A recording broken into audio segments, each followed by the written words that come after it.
Hello, welcome to episode 6 of Multifamily Naked Truth. I'm Cory. I have special guest today, Baltazar. Hopefully I said that right. From Peak Multifamily in Ontario. Mark, welcome to the show. Yeah, thanks. Thanks for having me on and naked truth. So I guess I keep my shirt on though. It is Zoom, so who knows what I'm wearing underneath. It is unscripted, so anything goes here. But yeah, welcome to the show. So I was actually a guest on Mark's show. I think we recorded the interview late February. So it's crazy. I watched parts of it, sound bites. It was before the massive interest rate hikes. So it's, a lot of things that Mark and I talked about predicting, these, massive run up in rates has actually come true. Right. Mhm. Would you agree with that? Yeah. I mean, I think I don't know if I would have thought they were going to ramp up as quickly as they did. I think the ramp up we knew was coming. I think the magnitude in such a short amount of time, I don't know if I would have predicted it. I think I thought a half a point when they did one, a quarter point when they did a half. But I mean, we knew it was coming, and I think it's a little bit faster than a lot of us thought, perhaps. But I think given the asset class that we're in, it's probably why we got into multifamily in the first place, right? It's a little more it's stable. It's which less volatile, less susceptible to these types of economic fluctuations. And I don't know. I'm actually probably more bullish now. I mean, I was always bullish on the asset class, but this really hasn't deterred us from what we're trying to do. No, I mean, for me, it's anything but. I mean, we're in completely different markets. A big reason why I wanted to interview you is because you're in a geographic area that basically has half the population of the country, a much larger sandbox than where I play on the prairies. So I've noticed even multifamily where I'm at, we've seen a massive change. I mean, vacancies are shrinking, our rents are going up quickly, but there is challenges now to buying an apartment today versus 6 months ago. So I wonder if you could just tell us a little bit about your last deal and some of the financial challenges with lenders that you've run into and what new investors can expect nowadays when they're trying to get into a deal. Yeah, for sure. So our most recent acquisition, which we closed, I get actually probably a month ago, just under a month ago. And so this is the closest to Toronto, the center that we have right now. So it's in Mississauga, Ontario. It's a very big market. It's over 1 million people. Wow. And that's been our MO, is buy in markets that are economically sound, lots of population. The future population projections are strong. A lot of business, a lot of transit. So there's little risk of losing customers, let's say. In fact, we're gaining customers fairly quickly. With almost 500,000 people coming to the country, a big chunk of them come into this market, right? So, you're looking at probably 250 to 300,000 people coming into this in the Greater Toronto area. So that's very good. You are paying a premium for it, right? So I think this was over 350 a door, right? So Yeah. it's relatively expensive, but you get what you pay for, right? So I have no concerns about what this asset's going to do. It's a super solid location. But the closing was tough. It was probably the toughest one because we started talking to lenders before the major ramp up in interest rates. Right. We knew they were going up. I think we had one increase, as we started to talk to our lenders. And so at the same time, I also had a refinance of an 18 unit building. So there was a refinance and a purchase. And so it's the most contact I think I've had with lenders during a purchase, of any of the buildings that we've acquired, because things were really changing on a daily basis. Like literally, our LTV dropped. Typically we go higher LTVs with these types of projects. It dropped 15 points, through the course of our negotiations. We had a lender pull out because their policy was to sit on more capital during these times, and so we had to really switch. The deal originally was supposed to close in July, actually July 5th, And then it got pushed back about a month and a bit, 5 weeks. But the interesting thing is that I think in this space, and when dealing with, sellers that understand, what's going on, lenders that understand what's going on, there's this level of leniency. I think that we experienced that was helpful. Sellers understood what was going on. Sellers knew that lenders were being tighter and asking more questions, doing greater extent of due diligence on deals. So yeah, I mean, there was a little more legwork from a lending standpoint. We had to put in more equity, which is okay. And at the end of the day, we got it done. The lender that worked with us on a bunch of other deals as well. The location, again, in their perspective, quote unquote, is the center ice basically in Canada. So all in all, the asset's super solid, super bullish on it. I think, when we ran our pro forma, we were doing 2,100 a month for one bedrooms, 22 or so, 2,250 for twos. That's up now. Like it's already like we're probably going to get 150 to 200 more than we thought 5 months ago. So yeah, that's a tremendous upside. I know even in like the larger centers, I remember hearing during COVID, these, Toronto and Vancouver, the cities just emptied, rents plunged 20%, but now that's screaming back with a vengeance. Yeah. I just wanted to ask you to clarify. So when through this process, we were seeing a ramp up of interest rates, it's important to differentiate. We're not talking about the Bank of Canada prime rate. We're talking about what you were getting on the bond market that was changing for your fixed rates. Yeah. That's what you were referring to on this acquisition, correct? So when we buy, we typically don't go fixed. Okay. Yeah. So it's, they are variable rates because they're short-term, they're bridge mortgages at the purchase. Okay. Right. Gotcha. So it's prime plus. And, when we underwrote it, we were expecting about a 5.25, interest rate.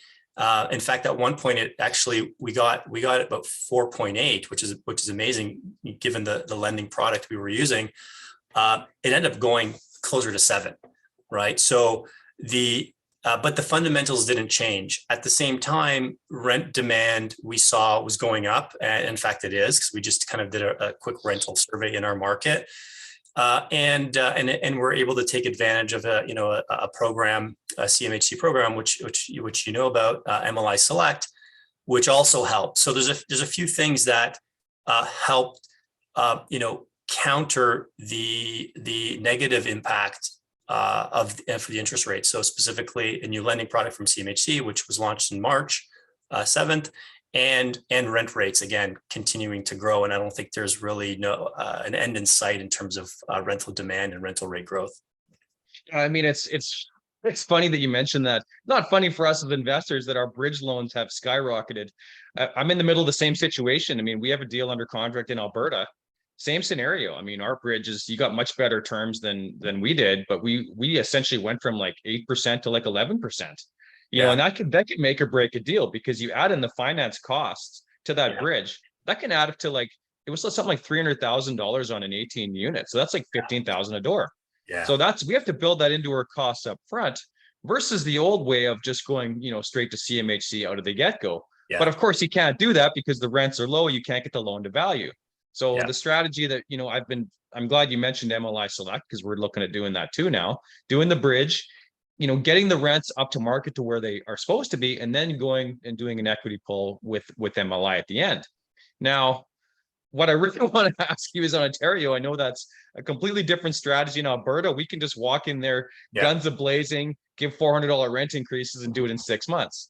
Yeah. You're under a much more challenging environment in Ontario to doing that. But now, obviously, you're no beginner to this now. You've done quite a few of these. Yeah. How long are your bridges typically? Like 6 months, a year, 2 years? No, we do typically 24-month terms. So 2 years open after 12 months, right? So it gives us that flexibility. Typically we're not refinancing in under 12 months anyway. So it gives us a good runway and it gives us an option. Like we exited one, actually this refinance we did in July. that was, I think, 16 or 17 months or so we were in, and kind of we refinanced that one. But even on that refinance, like what I was expecting at least another 800 to $1 million more to pull out, and we didn't, because the interest rate, essentially, up by 2 points more than we originally thought, 2.5 almost. And so that affected our refinance big time. So there's more money left in the deal. It's okay. It's still a strong asset. In terms of turnover, it is one of the major considerations and things to manage in this market for value adds. So this building in particular had, so we had six vacancies out of the gate. So 18-unit building, so 6 vacancies out of the gate. The 33% already kind of turned in on day one. Now we have a 7th, and we'll likely get more. So it works out for this deal, and we knew that going in. Another building we have under contract, 20 units, is going to, we'll have 6 vacancies at close. If these buildings didn't have these vacancies at close or kind of built into the deal, I don't know. We probably wouldn't be as aggressive. And we may actually walk away from deals like that right now, because it's just there's too much risk of turnover, and it's an unknown, right? Like, cash for keys, sure, they can work, but on the upside for rental housing providers, sure, the rates are going up, but it also makes it harder to turn over, because of the gap between what people are paying today and what the market is also growing. And so people are not willing to budge, no matter what kind of money you throw at them. So it's a real factor you got to manage. Yeah, and I'm finding like a lot of vendors, they're still stuck on, I would say, last year's prices, because now I'm going into CMHC at 4.5% versus 1.5%. Yeah. So I mean, I'll get a loan opinion in January on a 20 suiter that's 1.6 million, and 6 months later it's 1.2 million. They've now scaled the loan back 400 grand.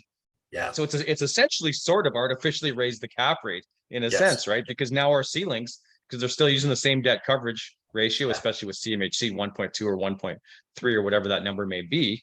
So that's the limiting factor now, is the amount of cash that we can we have to actually put more down if we're going to keep the same prices, which things are going to have to give at some point, I think.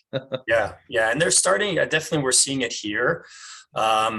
In the things so buildings under 20 units, you're definitely seeing I don't know if drastic, but you're seeing a noticeable shift in pricing.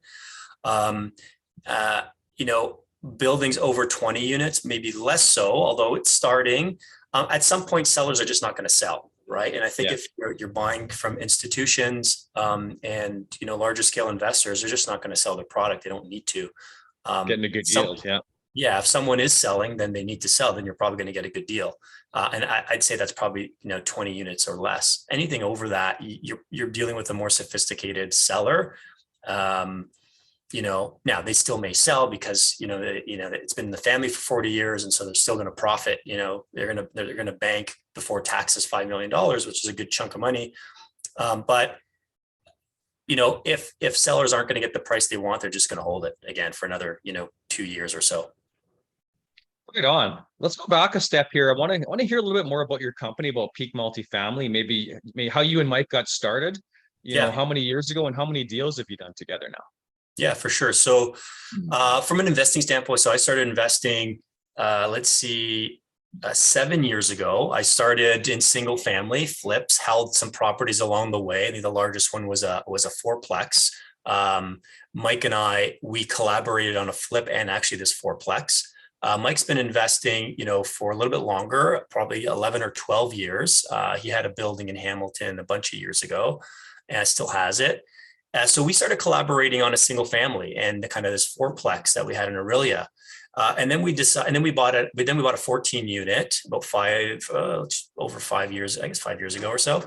And then decided that I wanted to get into multifamily. That's kind of where I was headed. And he had some experience, also had some good connections with the broker networks.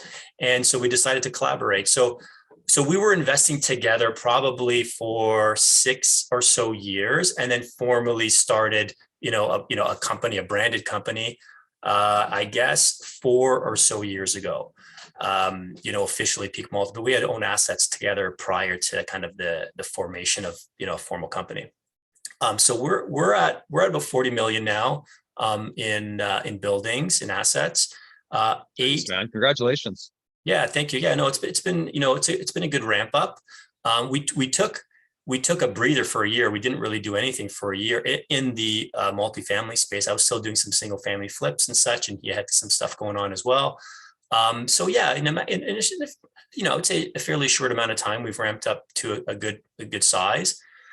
And some of these buildings we do hold on our own, Mike and I, and but most of them are with investors. So we do have investors. We work with people that understand the benefits of holding real estate like this asset class in Canada, and but just don't, they have professions, they have jobs. Typically, it's professionals that are busy with their families and their their own jobs, and they invest their capital with us, and we manage the process. Yeah, there's a lot of like high net worth individuals, like, doctors, dentists, lawyers, that they may be very astute real estate people. They just Yes. don't have the bloody time to go out and search for deals. And I mean, I don't have to tell you how hard it is to find a winning multifamily deal. I mean, Yeah. you could be in a Yeah. pool of anywhere from 300 to 400 deals, scraping under every rock to Yes. find a lead, to finally get, 5 offers to get that one deal. That's So, right. you buy 5 buildings, the back end of that, how much effort it took there Yeah. is very, very large, Yeah. right? Yeah. And it needs to be, it's a business, right? Like, so for us, this is a business. This is what we do, every day, all day. Have the processes that, the people to help us kind of get it done. And then that's, the benefit I think that we do provide our investors is that this is what we're doing, and we're managing their capital on their behalf. And we're continuing to scale. So we're looking at different avenues now. We've brought on, some consulting help to really figure out how do we take this $40 million, AUM business to 150 million, and how do we do that, and what are the steps to do that? So that's exciting. It's pushes us to a different space, connects us with different people, but that's where we're headed. Right on. I mean, you guys have like achieved so much in such a short period of time. I was listening to someone the other day, and they said if you really want to motivate yourself or scale up, just add a zero to the size, right? So you could go from 40 to 400 million instead of 150. Yeah. I want to just ask about the Ontario market. So last week I interviewed a realtor he does Toronto, he does Mississauga. I'm not, again, big part of this is I'm not familiar with the areas. I think London and Kingston were in there. So his name was Tom Papayuski, if I get his name right. Oh yeah. But what he was saying was, some of the outlying areas like in London and Kingston, the prices are still there. Like he said, 200 some a door. It's not like, what you would expect in Toronto, 300, which is similar to what we would pay in Kelowna here or in Vancouver, for example. But what he's saying now is instead of some of these, 20 suite deals that you're talking about, instead of 15 people making multiple offers, there may only be 1 or 2 people at the table now. Yeah. So the demand is tapered off a little bit. Are you finding that as well, Mark? Yeah. Yeah, for sure. Yeah. So the way deals are being negotiated, it has changed. So a couple of things I think are happening due to fewer people at the table. So fewer people at the table gives the buyer a little bit more time to do their DD and do proper due diligence, right? Yeah. So I mean, before things slow down and interest rates went up, like we went on a couple of deals where we went firm, right? Without really going through lenders, and we knew the deal was good as long as environmental was fine. Then we were happy to go firm, and we did that in a few deals. We don't really have to do that anymore because there is time. Because you don't have, like Tom said, 15 people knocking at the door. So buyers have more time.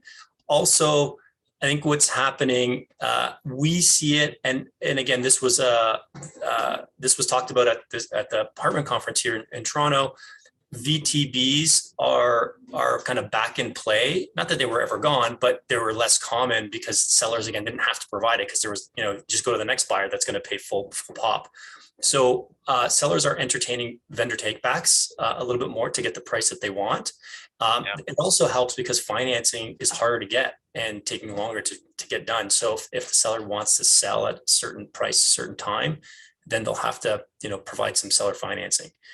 Well, and that's absolutely essential now, because you look at the cost of a bridge, like I just told you, it's Yeah, 300K. If you can negotiate a decent VTB, I could pay that seller 10,000 a door more on the price, and I'd yeah, still be ahead. yeah, yeah. I think the assets and or the buildings that are holding value or still remain somewhat competitive, because there is still competition going on for sure. Oh yeah. Location, location, location, right? Like you can't beat that, right? So if you're buying in good locations, good markets, investors, there's still a ton of capital to be deployed. Um, you know, from outside of Canada, and of course within Canada, whether it's institutions or credit investors still have their businesses pumping, right? They're still making money. Doctors are still making money. Lawyers are still making money, and they're not going to sit with money in their bank account, especially as inflation, hits kind of the 7 to 8% range, right? So they're losing money. So there's still a lot of capital to be deployed, and apartment buildings is kind of one of those asset classes. During inflationary times, it's commodities and real estate, right, that typically perform better, right? And that's why Well, BlackRock. yeah, and multifamily. I did some research on this, and I think the returns on apartments exceeded inflation, like something like Yeah, 77% of the time in low inflation and 100% of the time in high inflation, yeah, where we're at right now. yeah. And I can see that in my own portfolio in the amount that we've been increasing our rents. I mean, we went through a very tough period on the prairies after the oil crash from Mm-hmm. 2015 to 2021. And now it's just screaming back with a vengeance. Like, we're seeing massive in-migration. And it's not Yeah, just Saskatchewan and Alberta, it's pretty much across the country. yeah. I went to the Western Canadian Apartment Conference in May. So Mm-hmm. I actually noticed that you went to the Canadian one. There was a lot of the same speakers. So it's interesting that you mentioned that. What insights did you take away from that? I know vendor financing increasing was one of those. What other key indicators do we have with multifamily, especially in the areas that you're investing in? So that conference, they did talk about the different regions, west and central, and a little bit in the east, but the east is, the markets are smaller there, of Yeah. course. So I think it's interesting. So interest rates weren't really, it was talked about, of course, right? But it Yeah. wasn't like it wasn't the headline, because I think also, as and I think that the type of people attending the Western conference are very similar to the one in Toronto. They're institutions, right? They're institutions, there's larger Yeah. investors, family offices, right? So we all saw this coming, so it's not like it's a surprise. In fact, on the day of the Canadian conference, the Toronto version, Benjamin Tull was on stage, and while he was on stage, they announced that the 75 bips increase, right? So, and it's not like there wasn't like a hush over the crowd. It's like, okay, yeah, cool. We get it's already built in, right? So I think for Yeah. the sophisticated or strategic investor, that stuff's already built into their pro forma. So the announcements, so people aren't kind of like hanging on their phones waiting for the announcement to happen because it's going to change the strategy. The strategy is already designed, built with that in.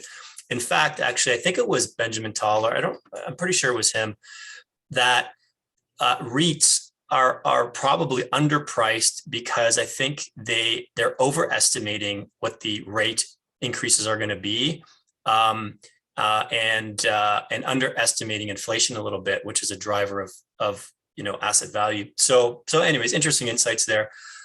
I think inflation is probably the key thing to look at, because that's all that the Bank of Canada cares about, right, is Yeah. inflation, and their monetary policy is really just to curb inflation.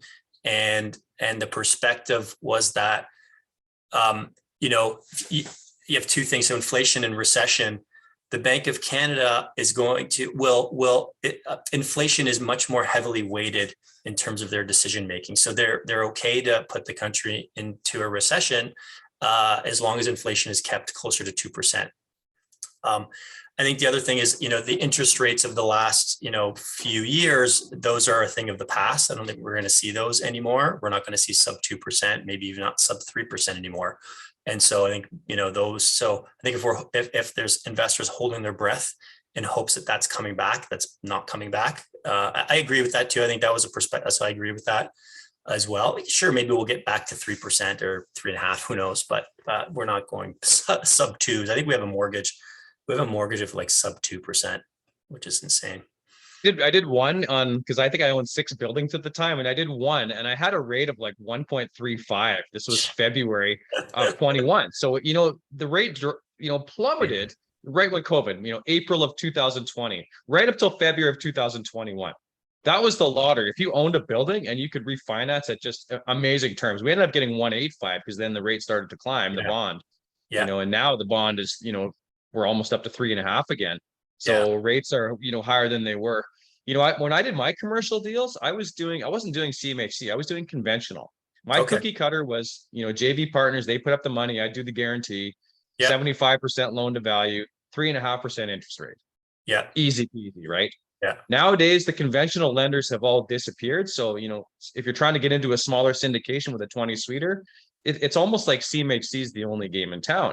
Yeah. And I want to just go back to what you said about the institutional investors, because it's interesting now, as someone who's trying to get into the market, and you're trying to get after those coveted 50, 80, 100 suiters.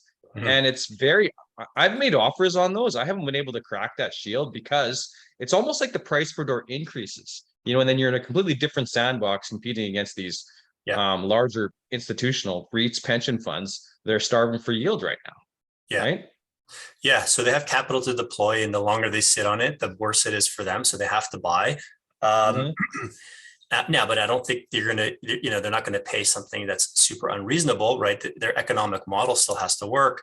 And, they're not necessarily cap rate buyers, right? So they're going to buy based on the returns. What's this going to return into their fund, or whatever they have, the REIT, and, what can they give their 10 to 12% back to their investors? So that, I think that's one part of it from an economic standpoint. The other part is, and Mike could, speak to this better than I can, but it's such a relationship driven game, right? At that level, sure, they might go out to a broad pool of people, but there's probably 2 or 3 buyers that they're going to work with that they've worked with before, and they need to keep on feeding those buyers because that's kind of their bread and butter, right? So I think at that level, relationships become even more and more important. Well, and I actually heard, I think it was Mike was talking about that. I saw it just on one of his Facebook posts. And, the misconception is often when people get into multifamily as well, I'm just going to go directly to the seller. I can get a better deal this way. In reality, like at least in my markets, probably 95% of all transactions go through brokers. They have a pool of owners, and they have a pool of buyers. And that's the easiest, not the easiest. It takes time to build those relationships. But in my experience, if you're trying to find a multifamily, you start to build those relationships with brokers, property managers, anybody. And what I basically say is I tell anyone who will listen that I'm looking for a building. Right? You never know. You could just get some weird call one day. Oh, it's a classified ad or something. Oh, I heard you're looking, something like that. Right. Yeah. So it's all about relationships. Sure. It's all about relationships. I think putting it out there, like we get stuff that kind of outside of these brokers, even sellers, hey, you guys still looking? So that's important, and being consistent about it, and being known to play in this space, right? Not shifting strategies all the time. That's definitely helped us, but and then obviously there's MLS, and we've bought stuff off MLS, and that's good. I think you got to kind of source deals wherever you can. Well, and I'm glad you mentioned MLS, because I've heard this mentioned almost universally, that I'm not going to waste my bloody time on MLS. It's overpriced. Everybody's seen this already. It's stale. But I've actually bought 3 buildings off of MLS. One actually was a multiple offer the day it hit MLS. And 2 were just because they were stale. And I just threw an offer because I had no idea what the seller was going to take. Right. And a lot of newbies, they're so afraid to offend, the broker. They're so afraid to offend. They don't want to put in an offer that they think is fair because they don't want to be known as a tire kicker. As investors, you and I, that's something we got to kind of navigate and say, look, we have a business model that makes sense for ourselves. We have a model that makes sense for our investors. This is our line. This is our offer. It costs nothing to put in an offer. Yeah, for sure. Yeah, I don't know what yes, the MLS deals it's a deal. If the numbers work, buy it. I don't know. I mean, yeah, I think yeah, it's a myth that you can't get good deal. And also it's good deals, right? Like I think yeah, you're not underpriced. I don't know if you're going to get something underpriced. I don't know if being underpriced matters. I don't know if it works with your model and you can generate a return. It doesn't really matter what you pay for it, really, as long as it works for you. I think that's probably a little bit of the stigmatism that MLS has, is that it's overpriced. You can't get a good deal, but I don't even know what that means. What a good deal means. Good deal is dependent on your strategy. Exactly. And there's a million and one strategies. Yeah. So the other thing that I really like about you about Peak Multifamily, you guys have an incredible podcast. I was very fortunate to be a guest on your podcast. So you do a lot of giving back for not being in the market, even under a decade. So which is tremendous. I mean, you have a Facebook group that has a lot of engagement. I think probably even 2 Facebook groups. You got the podcast, but I understand you also have a mastermind group. Mm-hmm. Do you want to talk about that a little bit? Yeah, sure. So we embarked on, so the plan, 4 or 5 years ago when we started the company, it wasn't really to do any content or sorry, not do content. Content was always part of the game. And my background's more, I had a marketing research company. So I know the space. I was kind of in that world for a long time.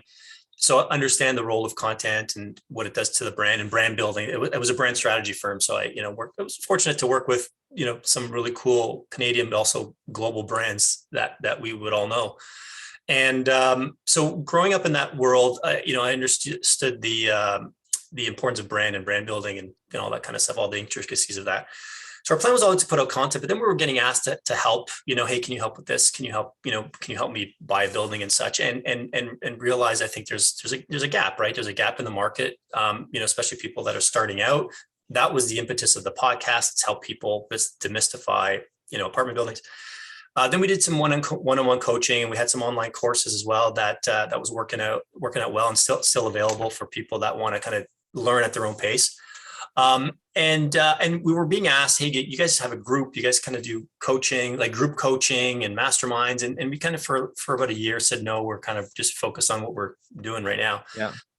And then at the beginning of this year, we decided, okay, we are going to put a mastermind together. And the mastermind is really it's for experienced investors. It's people that have been investing for a little while, have some experience, whether it's in business or real estate, have buildings and are looking to scale and are looking to grow and need help kind of getting to that next level. So we put a small group together. We're at, I think, 12 people, maybe 13 people. It's a paid mastermind. It kicks off 24th of September, and we'll go for 6 months. Cause I think, as you know, it's hard to, I mean, you can learn the strategy maybe in a weekend, but then you got to execute and and it's consistency. So we designed that as a 6-month program where we're going to help those that are involved and kind of get to that next level. And we have some really, really good kind of experienced people that are a part of it. So we're excited, and that kicks off, and we're going to see how that one goes. We'll likely do another one, but we're kind of focused, kind of getting this one off the ground and adding value to the people that are participating. There's definitely a huge need for that, for education, because you see so many, like with a lot of these syndications going bust, the news isn't always pretty. And, stuff like that, you can't learn multifamily in a weekend. I always say that multifamily is simple, but it's not easy. Yeah. Right. Because, I mean, you can wade into single family, you can buy a condo, you can do an Airbnb. If you make a few mistakes, it's probably not going to kill you. Yeah. How much is the cost of one mistake in multifamily, Mark? Well, that's it, right? Like that, and that's kind of when you think about, and I joined a master. I've paid for now coaching now for a number of years. The last one I did was at the beginning of this year. That was $10K, and that was 2.5 months, right? And what I learned there is life. Like, I don't know, I would have paid $100,000 for those insights, right? So you think about, like, ours is I think very nominal. It's $5,000, and it's like for $5,000, like that's one connection. It's one insight, one nugget that will change the game. That's one quote you didn't get from asking your lender to quote the lender's legal fees. That's one that got me. That can be anywhere from 15,000 to 5,000. That's one Yes. tick box on the due diligence. And in your 100%. mastermind, I bet you got like 50 of those tick boxes. You Yeah. got to do things in a certain order. And a lot of people just don't know that when they wade into a commercial. Yeah. And when you get into a commercial deal, literally everyone has their hand in your pocket. Your Yes. Oh, closing yeah. cost is not like 5,000. The closing cost can be anywhere from 20,000 to 50,000. Yeah. Yeah. I All saw over the place. pro forma. I saw pro forma the other day, and it had legal at $2,000. I'm thinking like, shit, I should maybe change lawyers. but you pay for what you get, right? I'm happy to pay the fees I'm paying because I know the people giving the advice, and it's it's saved us. It's saved us for sure, hundreds of thousands, if not millions of dollars. But yeah, no, you're right. It's so I mean, but I think these types of things. I think you ask yourself, it's like how much you want to grow and what's growing your business and doing, because a lot of people are raising capital for their deals, which is cool, and some people are doing it on their own, which is fine too. Everyone has a different strategy. If you're working with investors, like to get the deal done right and structure it properly, like how much is that worth, right? And to me that's everything. So I think especially if you can mentor under someone who's done it before. Like you say, you invested in yourself early on, and now you look at the deals that you've done now compared to what the result would have been if you had not have done that. Yeah, the cost is definitely much higher. yeah, for sure. And we've made a ton of mistakes like that. What you just talked about, getting lender legal quotes. We paid a crazy amount a couple of years ago. And then my lawyer said, hey, why don't you just get them to write it in paper first? I was like, oh yeah, that kind of makes sense. But you don't think about that until you get burnt. Yeah, that's the exact same thing happened to me, and that's how I started to come up with my due diligence checklist. So then I started to tap into resources like yourself and say, oh man, like even during this, 40 minutes that we've been talking, I'm just thinking about a few things like, man, like your bridge loans, you're getting much better terms than I am. I need to find out about that. It's not something that's static that I can just sit back and say, well, I've been investing for 22 years. I know it all. Hell no. I mean, it's a moving target. You got to be up to snuff all the time. I think one of the lenders we use does stuff out west. So after this, I'll intro you if you're not introduced to them already. And for sure, 100%. Yeah.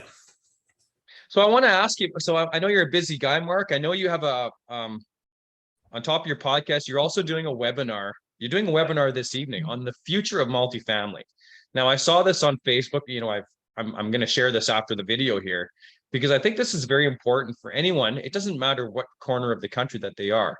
Yeah. So do you want to just talk a bit about the webinar and what is the intended audience? Like, are you just going to be covering Ontario, or is it going to be just a broad picture of multifamily future in all of Canada? Yeah. So I think it's applicable across the country.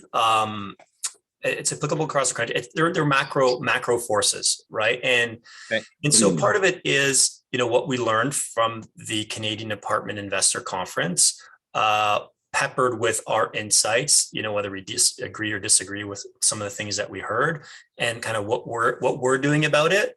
And so really the purpose is for, people that, and I think it's applicable actually to not just apartment buildings, but to, rental housing providers across the board. Because that's really what it's focused on. And so, we'll talk about some of the macro forces that need to be, paid attention to or considered, housing supply, inflation, interest rates. Now, housing supply does vary across the country, right? So that is there is some regional nuances, but I think across the board, in most cases, maybe not so, I think Alberta is a little bit more balanced from a supply and demand standpoint, but there's still demand still outpaces supply a little bit. What does that mean? Some of the stuff we just talked about, like how are deals changing, like in terms of negotiations. Yeah. So we'll get into a little bit more into that. The importance of inflation, why inflation matters. Not just because things cost more, but if you're a strategic investor, if you follow inflation and really understand what's driving it, that's essentially what the Bank of Canada is using to inform their economic policy. So you can kind of at least stay a step ahead, or at least kind of be in tune with what's going on there. So it's macro. It is macro. I think it's for anyone across the country. And we'll open it up to Q&A, right? And maybe maybe someone watching has a different perspective than we do, or has a question. Happy to have that conversation. So it's just a forum to share insights that we learned at the conference, but also seeing in our market right now. Yeah, no, I want to thank you for putting that on. I'm definitely going to be attending. I've attended some of your past webinars. You had one on financing. I think you had somebody from First National there. Yeah. So I find your webinars really good, really, really informative, and a lot of good engagement on there. So I'm really looking forward to it. Cool. Yeah, I also appreciate it. Yeah, appreciate the share. Okay, Mark, I don't want to keep any longer. I know you're a busy guy. You got to get prepared for that webinar. You got to get us all up to date. So I want to thank you very much for being on episode 6 of The Naked Truth of Multifamily. And we should do every 6 months. We should love to talk about our predictions and just catch up again.